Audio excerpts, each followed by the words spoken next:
بسم اللہ الرحمن الرحیم۔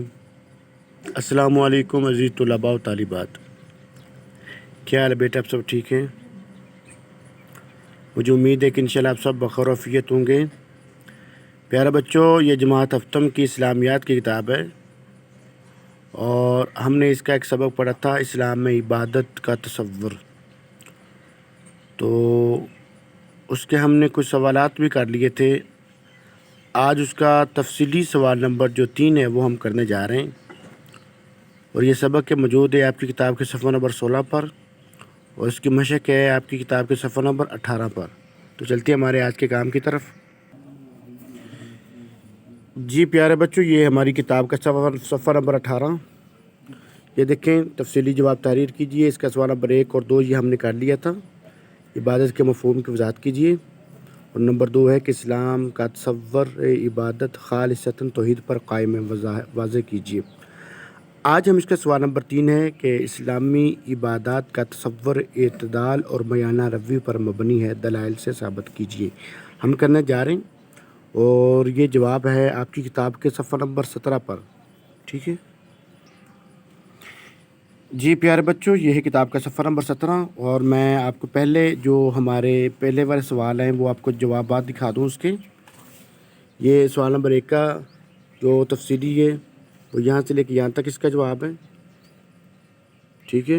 دیکھ لیں اس کو، پہلے پیرے کو، یہاں سے لے کے یہاں تک یہ سوال نمبر 1 ہے، اور میں نے یہ ساتھ میں لکھا ہے۔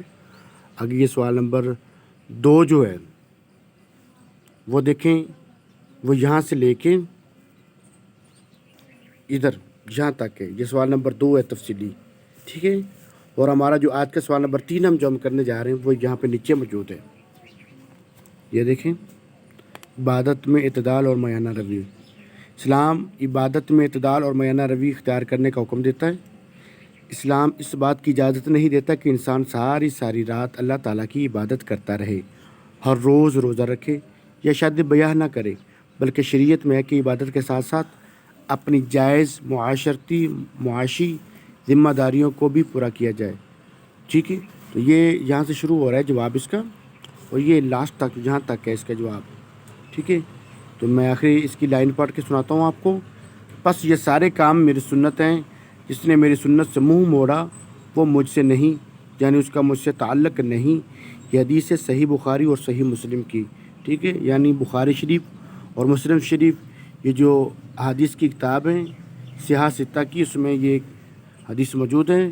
تو یہ پھر سے دیکھ لیں، آپ کا یہ سوال نمبر 3 کا جواب ہے یہاں سے لے کے یہاں تک، اور یہ ہے کتاب کا صفحہ نمبر 17۔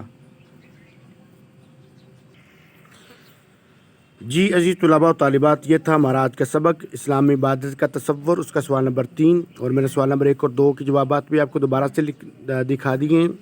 اور سوال نمبر 3 کا یہ جواب ہے، اس کو آپ نے اپنی نوٹ بک کے اندر خوبصورت کر کے اسلامیات کی کاپی کے اندر اس کو لکھنا ہے، اور اس کو آپ نے یاد بھی کرنا ہے، اور ہمیشہ کی طرح تاریخ اور دن ساتھ میں ضرور مینشن کیجئے گا، مارجن لائن لگائیے گا، یعنی حاشیہ جو ہوتا ہے ساتھ پہ وہ لگائیے گا، خوبصورت کر کے لکھنا ہے بالکل، ٹھیک ہے؟ اور اس کو آپ نے اچھی طرح سے یاد بھی کرنا ہے۔ اپنا اور اپنے صحت کا خیال رکھیے گا۔ اللہ حافظ۔ السلام علیکم ورحمۃ اللہ وبرکاتہ۔